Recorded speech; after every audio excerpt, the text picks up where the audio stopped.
tiempo. Para controlar esos apetitos sexuales masculinos, además de ser vegetarianos, la profetisa recomendó no comer nada en absoluto en las tardes. Las mujeres no eran inmunes a las recomendaciones de Elena White, que eficientemente controlaba a sus seguidoras, emitiendo directivas sobre sus peinados y manera de vestirse. Hablando de pelucas y otros accesorios, dijo: El cabello artificial y las almohadillas que cubren la base del cerebro calientan y excitan los nervios espinales que se centran en el cerebro. En consecuencia, muchas han perdido la razón y se han vuelto completamente locas al seguir esta moda deformante. Sin embargo, las esclavas de la moda continuarán vistiendo así su cabeza y sufrirán horribles enfermedades y muerte prematura. Una vez que el peligro mortal de las pelucas fue resuelto, Elena G. de White intentó imponer un cálido, incómodo y muy raro estilo de vestir en sus fieles seguidoras. Declaró que fue diseñado por Dios. Era un par de pantalones con un voluminoso vestido largo sobre ellos.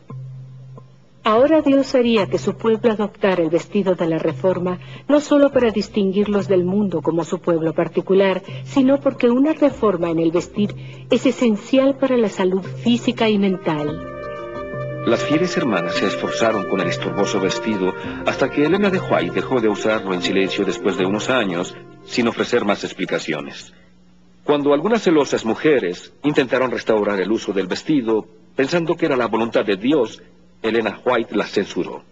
Durante este periodo, el control de Elena G. de White sobre sus seguidores creció desmesuradamente, particularmente cuando anunció que aquellos que no siguieran sus órdenes dietéticas quedarían atrás en la segunda venida de Jesucristo. Nuestra profetisa Elena G. de White dijo que debíamos ser vegetarianos, sobre todo en consideración del pronto retorno de Jesucristo.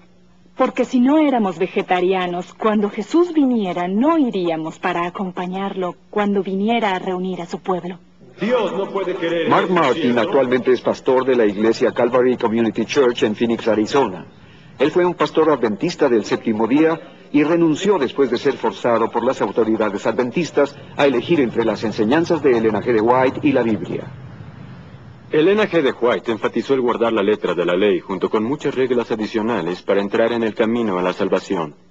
No tenía paciencia para los cristianos que se atrevían a decir: yo soy salvo. Nunca debemos descansar en una condición satisfecha diciendo, yo soy salvo. Ellos pervierten la verdad, declaran que solo tenemos que creer en Jesucristo y que esa fe es suficiente, que la rectitud de Cristo es la justificación del pecador. Esta clase dice que Cristo vino para salvar a los pecadores y que Él los ha salvado, pero ¿están salvos? No. La visión adventista de la salvación es que Jesús dio el pago inicial por nuestra salvación en la cruz. Pero una vez que has aceptado su oferta de salvación, debes seguir haciendo los pagos mensuales. No confiando en realidad solo en la gracia de Dios para salvarlos, los adventistas se esfuerzan por ser muy obedientes. Y esto constituye un estilo de vida inflexible, lleno de culpabilidad y legalista. A pesar del esfuerzo de los adventistas de hoy por suavizar el cumplimiento de la ley, las enseñanzas de Elena White son inequívocas. Ningún transgresor de la ley de Dios está salvo.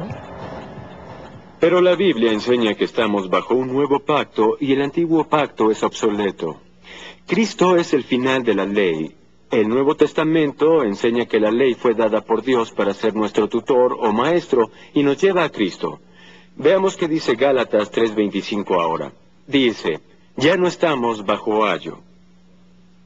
Los cristianos deben crecer en gracia y cumplir los mandamientos de Dios por amor a Él, no por compulsión. De hecho, estar bajo la ley nos conduce al pecado. En 1 Corintios 15:56 dice: el poder del pecado es la ley. En contraste, estar bajo la gracia lleva a la santidad. Amo lo que Tito 2, versículo 11 y 12 dice: porque la gracia de Dios se ha manifestado para salvación a todos los hombres, enseñándonos que, renunciando a la impiedad y a los deseos mundanos, vivamos en este siglo sobria, justa y piadosamente.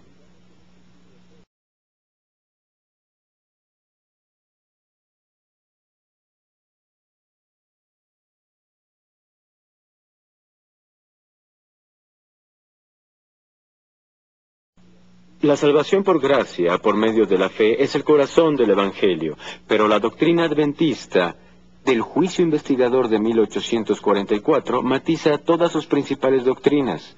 Fue debido a esta falsa enseñanza, conocida también como el juicio del preadvenimiento, que además no es otra cosa que un juicio de obras que determina la salvación, lo que provocó que la doctrina antibíblica del sueño del alma fuera agregada.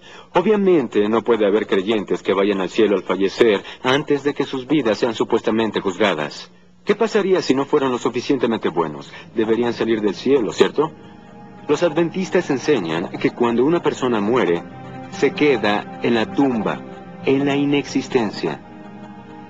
Pero esta enseñanza se desvanece en presencia de las Escrituras, que dicen con claridad que estar ausente del cuerpo es estar presente con el Señor. 2 Corintios 5:8. Cuando un creyente fallece, parte y está con Cristo. Filipenses 1:23. Otra área de la que las personas podrían no estar informadas es que los adventistas no enseñan la doctrina bíblica del infierno. Una de las características principales del adventismo del séptimo día es que el día de reposo se guarda en sábado. Guardar el séptimo día es visto como una marca de lealtad a Dios. La idea del día de reposo en el séptimo día no fue original de Elena White. Fue iniciada, de hecho, por un contacto entre los bautistas adventistas y Joseph Bates, quien seguidamente convenció a James y Elena White de la idea en 1846. Elena la impuso finalmente al tener una conveniente visión. De esa manera presentó la enseñanza a sus fieles. Vi que el santo sábado es y será el muro que separa al verdadero Israel de Dios de los incrédulos. En los primeros años, cuando se empezó a guardar el sábado, siempre comenzaba a las 6 de la tarde del viernes. Era antes del ocaso en verano y después de él en invierno. Esto funcionó durante más de 9 años. Como la Biblia dice que el día de reposo debía ser guardado de ocaso a ocaso, surgió una división. El problema fue estudiado y presentado a la Conferencia Adventista en 1855, y votaron para mantener el día de reposo del atardecer del viernes al atardecer del sábado. Aún había desacuerdo entre los seguidores adventistas. La señora White decidió tener otra visión para resolver el problema. Un delegado en la conferencia informó: después de la conferencia, el 20 de noviembre, la visión fue dada estableciendo a los indecisos en el horario del atardecer. Lejos de que esa conveniente visión terminara con aquel problema, los adventistas continuaron haciendo preguntas. ¿Por qué no podían aceptar las visiones de la señora White del día de reposo del sábado en el crepúsculo? ¿Por qué cambiar ahora, después de 9 años? ¿No habían sido en verdad violadores del día de reposo y no defensores del séptimo día por los primeros 9 años de práctica? Debía presentarse otra visión de Elena White en la que prometió preguntarle al ángel y conseguir una explicación para cesar la controversia de una vez. Pregunté por qué sucedió esto, que en esta tardía fecha debamos cambiar la hora para comenzar el día de reposo. El ángel dijo: comprenderán, pero aún no. Aún no. La profetisa White murió sin haber dado la prometida explicación de parte de Dios. Sin embargo, el guardar el día de reposo del atardecer del viernes al atardecer del sábado llegó a ser de suma importancia para determinar quién recibiría el sello de Dios y sería salvo, y quién no lo sería.